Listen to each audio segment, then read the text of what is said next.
Friends, thank you for being here today. What if I told you that the most significant geopolitical shift of our generation was triggered not by a declaration of war or a missile launch, but by the quiet, bureaucratic halting of oil tankers in the Caribbean?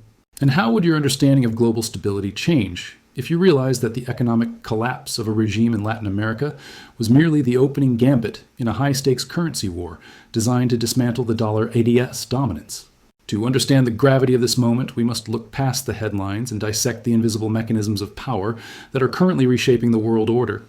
To understand why this matters, we first need to correct a major misinterpretation regarding the crisis in Venezuela. Let's take a step back for a moment, because what just happened regarding the situation in Venezuela is being misinterpreted by almost everyone who follows the mainstream news cycle. The prevailing narrative suggests this is a story about Venezuela itself, a tale of a failing state, a dictator named Maduro, and the internal struggle for democracy in a fractured nation. It is easy to get lost in the tragic images of local poverty or the political theater of regime change. However, viewing this event through the lens of Venezuelan domestic politics is a fundamental error. It misses the forest for the trees. What happened recently was a triggering event, a single spark that ignited a much larger, more volatile mechanism that had been under immense pressure for years. When the United States moved directly against the Maduro regime and tightened its grip on Venezuelan waters, it wasn't simply enforcing sanctions or making a moral example out of a hostile government. It was applying calculated, asphyxiating pressure to a strategic global artery, and that artery is oil. In the complex world of geopolitics, oil is never a local commodity. It is the lifeblood of the industrial world. The moment a major producer is disrupted, the shock does not stay contained within national borders. It travels outward like a tsunami through global supply chains, financial markets, and geopolitical alliances. And this time, that shock did not stop in Caracas. It went straight to Beijing. For years, Venezuela has functioned as a discounted energy supplier to China, a quiet but critical component of Beijing's broad energy security strategy.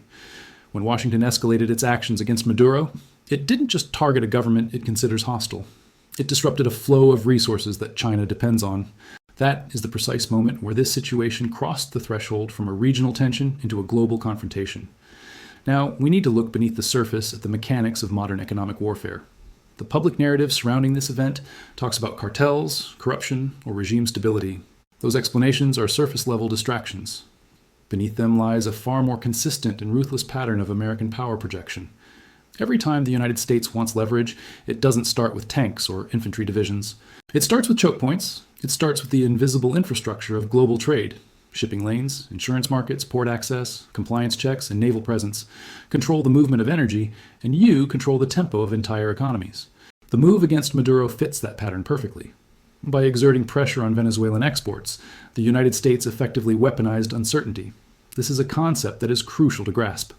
In the modern era, you do not need to physically sink a ship to stop trade. You only need to make the risk of moving that ship mathematically impossible for the commercial sector to bear. When the U.S. signaled its intent, tankers hesitated. Insurers, fearing secondary sanctions or asset seizures, raised premiums to exorbitant levels. Traders backed away, canceling contracts. Even ships that were technically compliant began to avoid the region entirely because time itself became a prohibitive cost. In the logistics industry, delays translate directly into losses. For large crude carriers, those losses compound rapidly, turning a profitable run into a financial disaster within days. This is how economic warfare is conducted in the 21st century. It is quiet, procedural, and devastatingly effective. It relies on the reluctance of private enterprise to engage with risk. But here is the critical mistake many observers are making. They assume this pressure was aimed only at Venezuela. It wasn't. Venezuela is the lever, not the target. The real target sits thousands of miles away, refining that crude, absorbing those discounts, and integrating that supply into its broader industrial machine. This strategy of weaponized uncertainty exposes a critical Chinese vulnerability. China has spent years building resilience into its energy strategy. They have diversified suppliers, locked in long-term contracts, and exploited geopolitical fractures to secure cheap inputs from ostracized nations. Venezuelan oil, heavily discounted and politically isolated, became a perfect fit for this strategy. It was a symbiotic relationship. Venezuela needed cash, and China needed secure, cheap energy that operated somewhat outside the immediate sphere of Western influence. When that flow is threatened, Beijing does not see a regional dispute about democracy. It sees a direct challenge to its supply security. And for a manufacturing superpower that imports the vast majority of its energy, supply security is synonymous with national security. This is why the reaction we are now witnessing was inevitable. Once oil shipments slow, once production drops, once storage tanks begin to fill and exports stall, the economic damage radiates outward. Chinese refiners feel it almost immediately. Margins tighten, input costs rise, strategic planning is disrupted. Many Chinese refineries are specifically calibrated to process the heavy, sour crude that Venezuela produces. You cannot simply swap this out for light, sweet crude from elsewhere without significant efficiency losses and technical adjustments. When this disruption hits, Beijing is forced to reassess not just its energy exposure, but the broader framework of how the United States applies pressure globally. This is where the confrontation changes form. The United States has unmatched naval reach and an unparalleled ability to enforce sanctions across oceans. China knows this. It also knows that attempting to respond symmetrically, ship for ship, fleet for fleet, would be a losing proposition. It would be slow, extraordinarily expensive, and immediately escalatory, potentially leading to a kinetic war China is not yet ready to fight. Recognizing this weakness, China realized it could not compete directly and instead initiated a shift to asymmetry. Instead, China looks for tools that can impose costs without firing a shot. That is why this moment matters so profoundly. The move against Maduro did not just tighten a blockade, it exposed a vulnerability. It showed Beijing once again that physical supply chains, no matter how well contracted, can be threatened by American power projection. And when that realization sets in, the response does not come in the form of angry rhetoric or a diplomatic protest note. It comes through finance, it comes through currency, it comes through the markets. Because while the United States controls many of the world's sea lanes, China has spent years positioning its currency and financial system as a counterweight. This is not a conspiracy theory, it is strategy in motion. The escalation we are seeing now is the opening phase of a broader adjustment one where Beijing signals that if its physical supply lines are squeezed, it will apply pressure where Washington is most exposed: markets, capital flows, and the dollar itself. That is why this event feels sudden to many people. It looks like an isolated incident. In reality, it is the release of tension that has been building for years. The United States pulled on the oil lever, assuming the pain would remain contained within the Caribbean. China interpreted it as a warning shot across its economic bow. And once that interpretation is made, the response becomes predictable, not loud, not dramatic, but structural. What follows is not a trade dispute in the traditional sense. It is a recalibration of power, where currency becomes a weapon and markets become the battlefield. This is the moment where a regional enforcement action transforms into the opening move of a currency war. And once that threshold is crossed, there is no easy way back. I want to pause here for a second and get your take on this. Do you believe this shift towards financial warfare is a permanent change in how global powers compete, or is it just a temporary reaction? Drop your thoughts in the comments below. I'm really curious to see where you stand on this. The result of this American pressure was the rapid creation of an economic dead zone. What followed that initial shock in the waters off Venezuela was not chaos, but something far more deliberate and far more damaging. A slow, methodical tightening of control over Venezuelan oil flows that turned the region into an economic dead zone almost overnight. The moment the United States signaled that Venezuelan waters were effectively under scrutiny, the mechanics of global shipping kicked in. This is the part most people never see, because it happens in the back offices of insurance firms in London and shipping conglomerates in Greece. Oil does not move simply because it exists. It moves because insurers underwrite risk, because ports guarantee access, because schedules are predictable, and because delays are manageable. Remove any one of those pillars and the system begins to seize. Remove several at once and it collapses.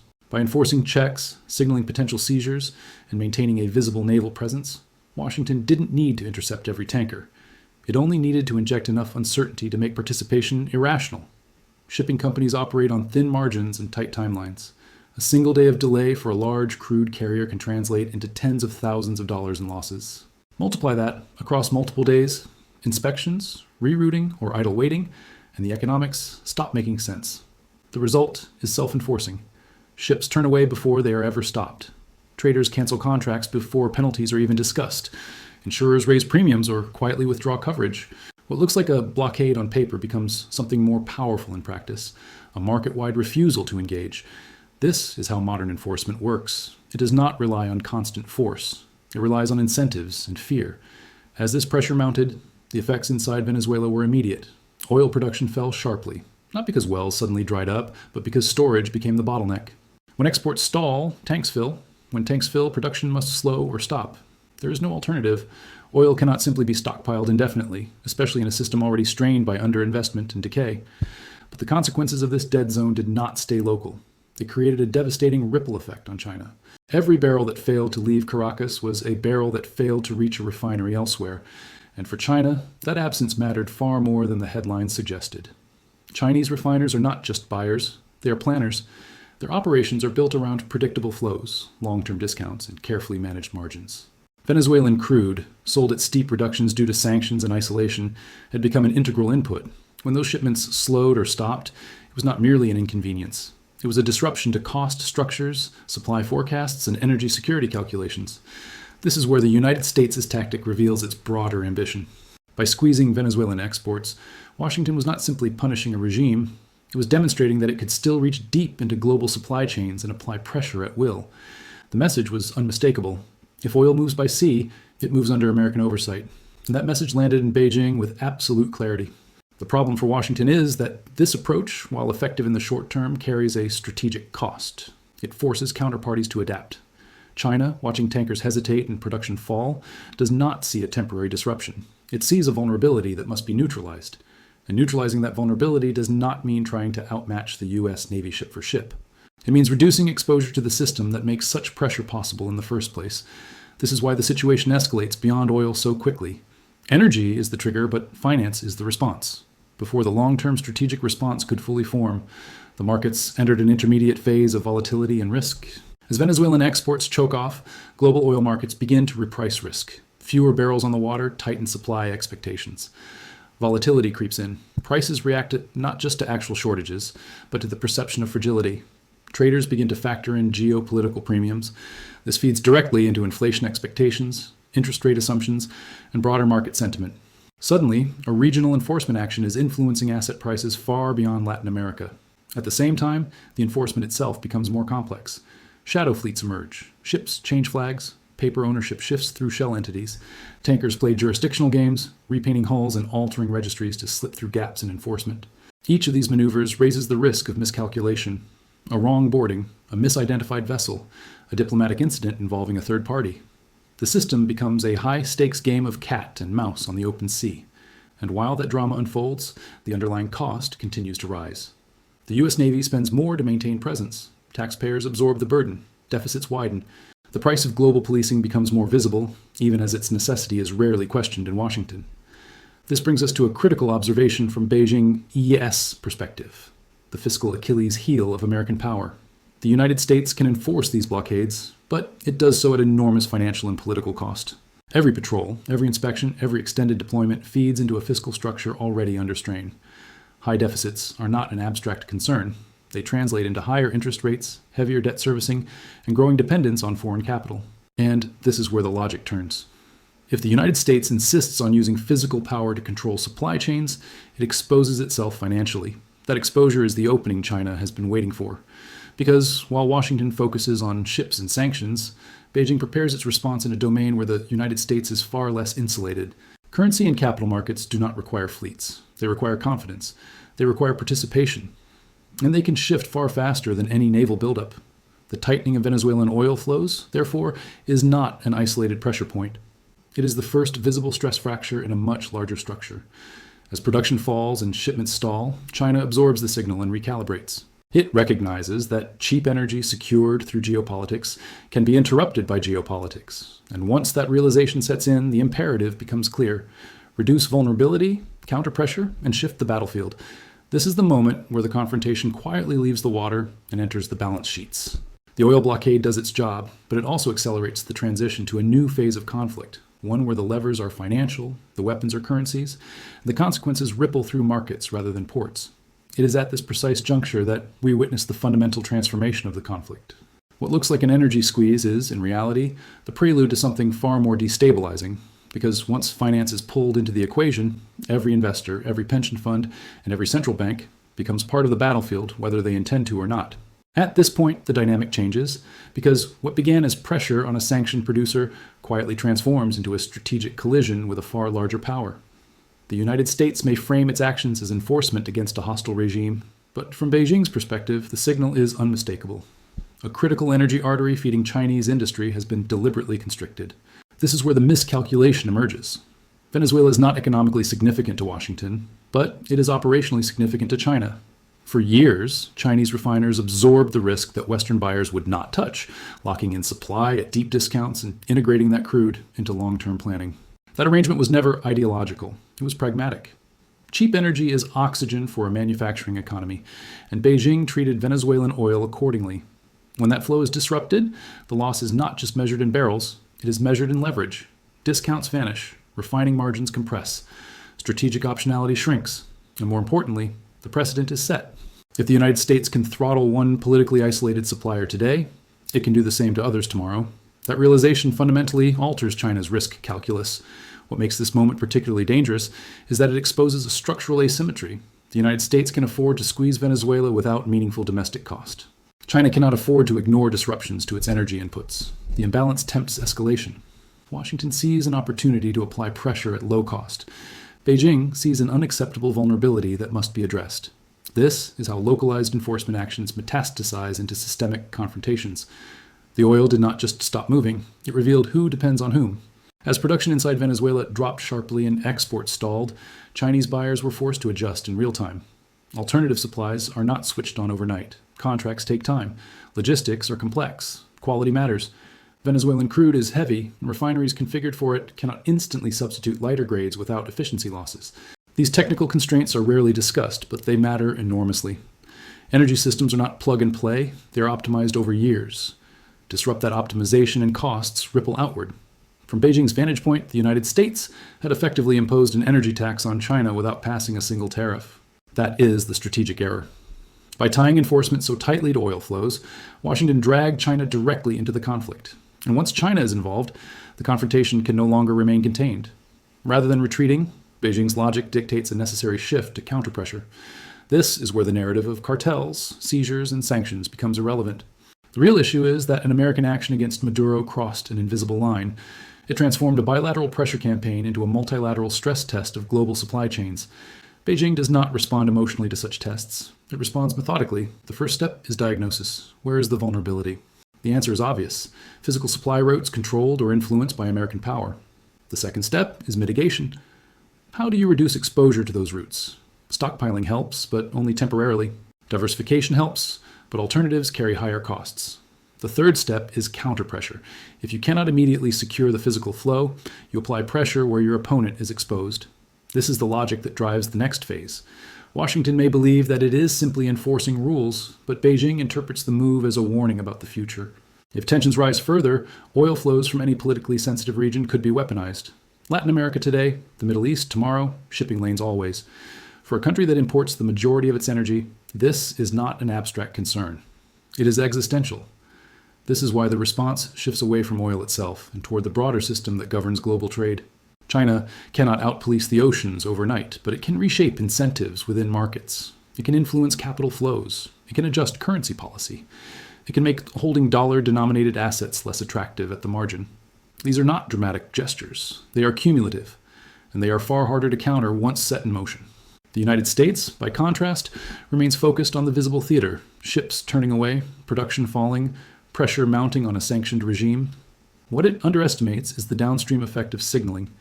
By showing how easily energy flows can be disrupted, Washington incentivizes its rivals to seek insulation from the dollar-centric system that enables such enforcement. That insulation does not happen overnight, but it accelerates precisely in moments like this.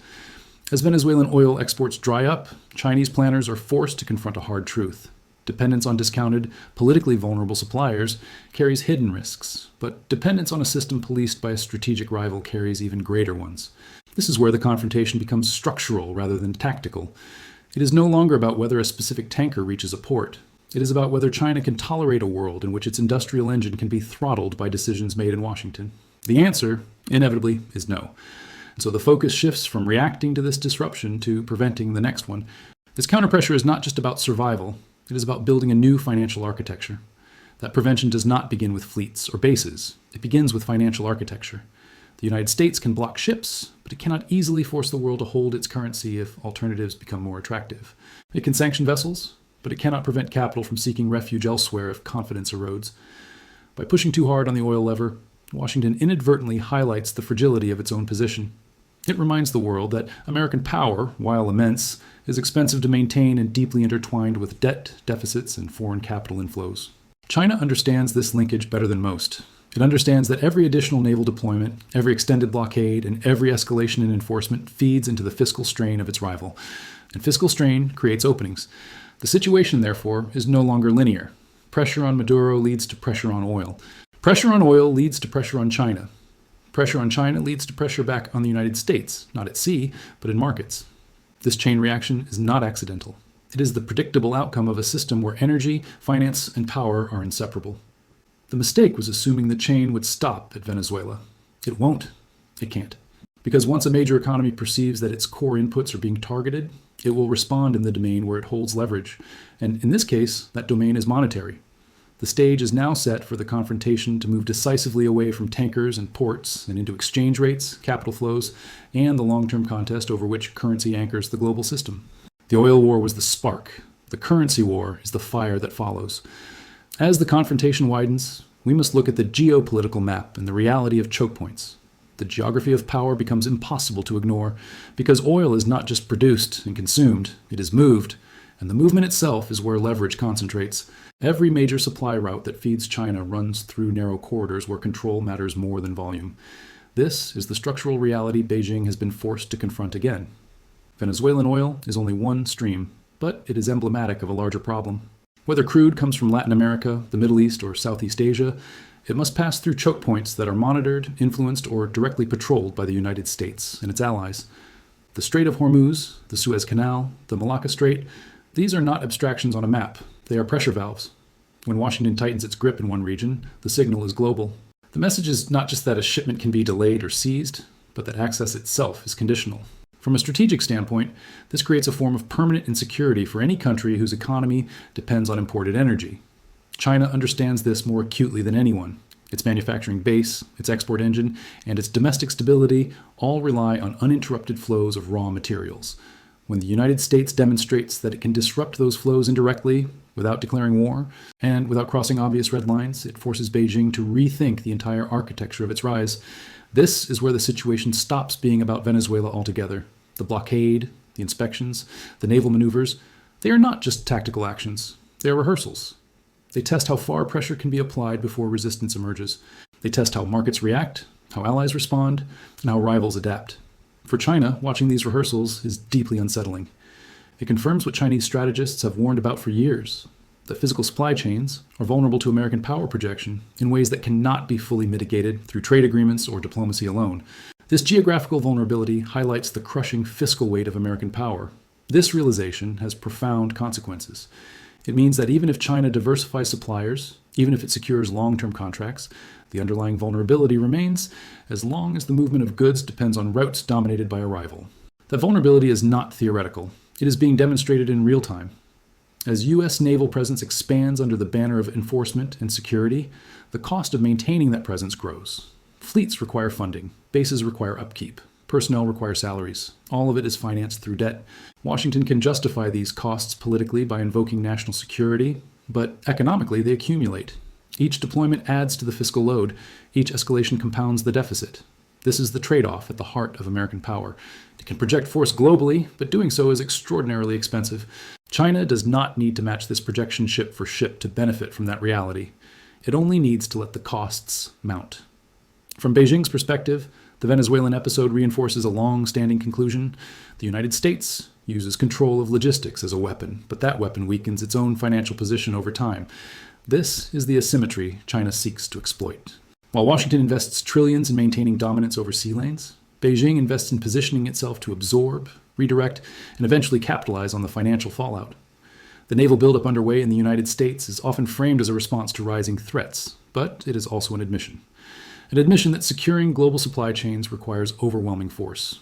An admission that the existing order cannot be maintained cheaply. For China, this is both a warning and an opportunity.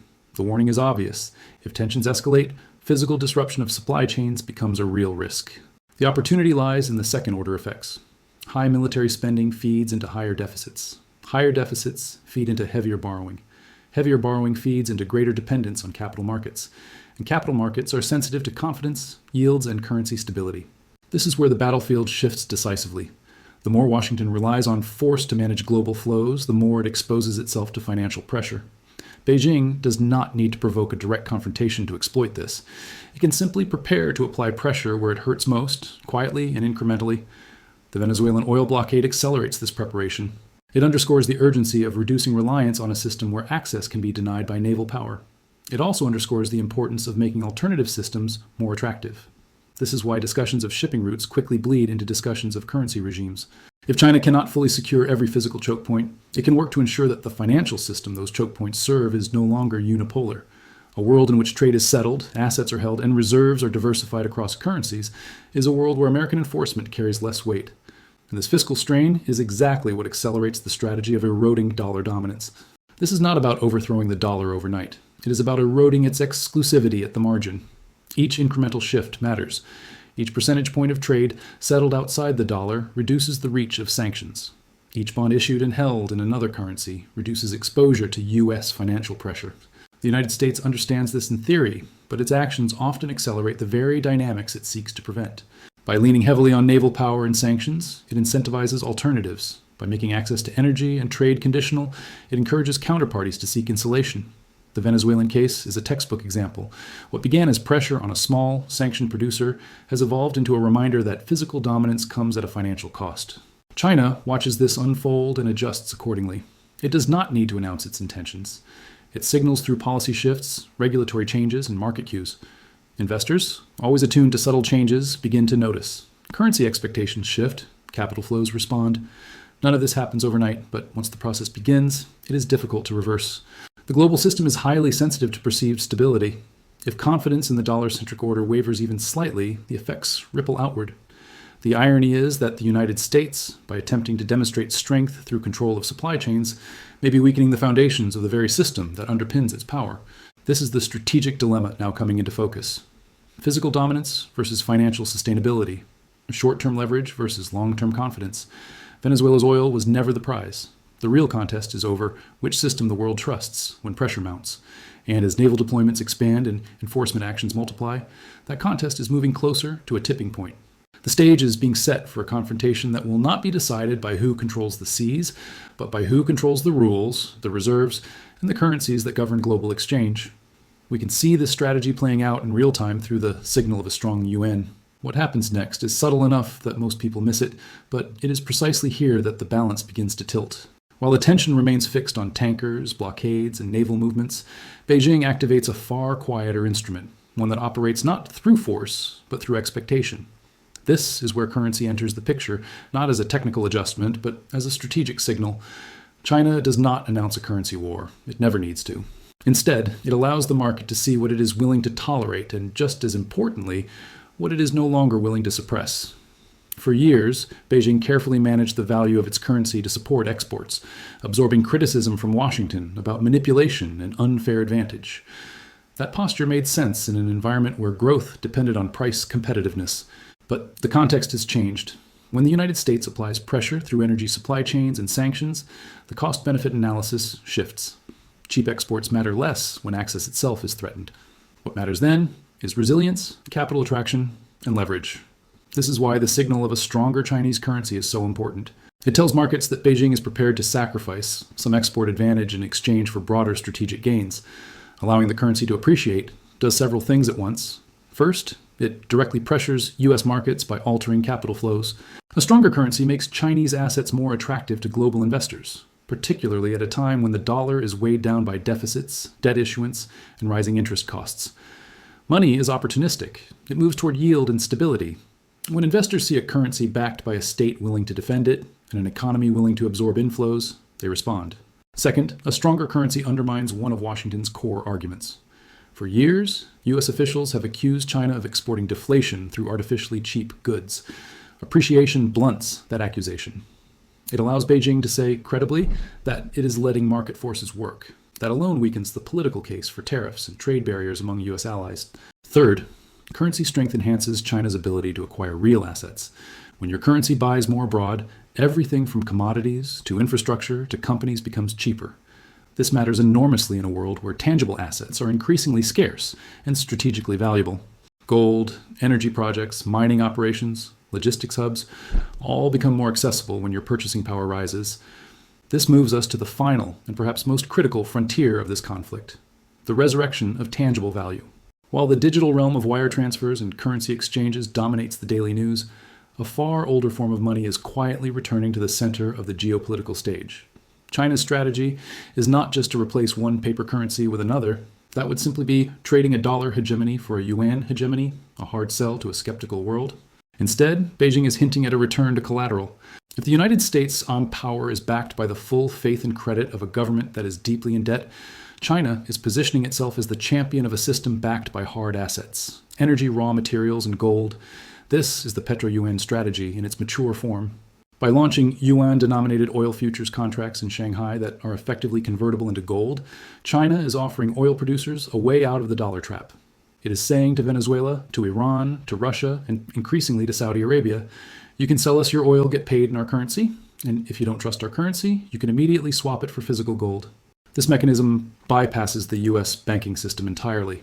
It renders sanctions on SWIFT irrelevant because the trade never touches a New York clearinghouse. But more importantly, it reintroduces a concept that Western central bankers have tried to bury for 50 years, that money should have a store of value independent of government decree.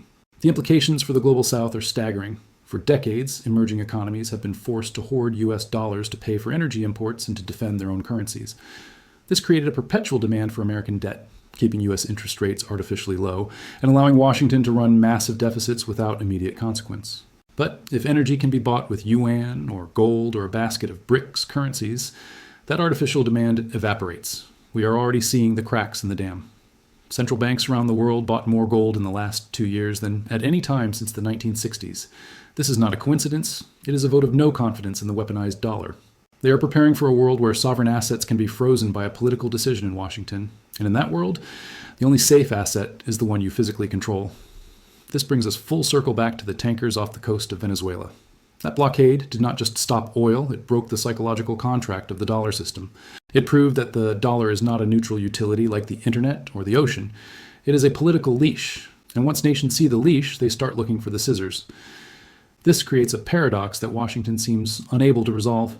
The more it uses the dollar to enforce foreign policy, the more it incentivizes the creation of a parallel financial system. Every time a transaction is blocked, a bank account is frozen, or a shipment is insured by a non-Western entity, the alternative infrastructure grows stronger. It gains liquidity, it gains trust, and most importantly, it gains habit. Once the pathways for non-dollar trade are established, once the pipelines are built, the gold vaults are filled, and the digital ledgers are connected, there is no going back. The friction of switching systems disappears. Consider the plight of a neutral nation in this new order. If you are Brazil or India or Indonesia, watching the events in Venezuela and the subsequent financial maneuvering, the lesson is clear. You cannot rely on a single point of failure for your national survival. You must hedge. This hedging behavior is what will ultimately drain the liquidity from the dollar system. It won't be a dramatic declaration of war, but a slow, steady diversification that leaves the United States with less leverage and higher borrowing costs year after year. The future that is unfolding is not one of sudden collapse, but of gradual fragmentation. We are moving towards a bifurcated global economy, one sphere operating within the dollar system, subject to U.S. jurisdiction, and sanctioned by U.S. naval power, and another sphere operating in a commodity-backed, decentralized network, insulated from Western financial pressure. The friction between these two spheres will define the economics of the next 30 years. It will drive inflation in the West as cheap goods and cheap energy become harder to secure. It will drive volatility in the East as new systems are tested and refined. But make no mistake, the era of a single unified global market is over. It died in the Caribbean Sea. What is rising in its place is a harder, more fragmented, and far more dangerous world. A world where the currency in your pocket is only as good as the aircraft carrier or the gold vault standing behind it. Before we wrap up, if you're finding value in this deep dive into the hidden mechanics of geopolitics, please consider liking this video and subscribing to the channel. It really helps us continue to bring you these detailed analyses. In conclusion, what we are witnessing is the emergence of a new battlefield. This is not theoretical, it is a deliberate pivot. Beijing understands that currencies are not just mediums of exchange, they are containers of trust. When trust in one container weakens, capital looks for another. The United States, by contrast, is trapped in a dilemma of its own making. Maintaining global military presence requires constant borrowing. Borrowing increases the supply of debt. Increased supply demands higher yields. Higher yields strain the domestic economy and inflate interest expenses. This dynamic places persistent downward pressure on the dollar's long-term appeal, even if it remains dominant in the short term. China does not need the dollar to collapse. It only needs marginal shifts. A few percentage points of global reserves reallocated, a gradual increase in trade settled in alternative currencies, a steady rise in foreign participation in its bond markets. Each of these moves chips away at the insulation the United States has enjoyed for decades. The Venezuelan oil disruption accelerates this process by reminding investors that geopolitical risk is no longer confined to emerging markets. It is embedded in the core of the system. When Washington demonstrates that it is willing to weaponize access to energy, it unintentionally validates the argument for diversification away from the dollar. The oil did not just stop moving, it started a clock. And as the hands of that clock move forward, the focus shifts from the Caribbean Sea to the trading floors of Shanghai, New York, and London. The currency war is no longer a future possibility, it is the present reality, and it began quietly with a blockade that most people thought was just about oil.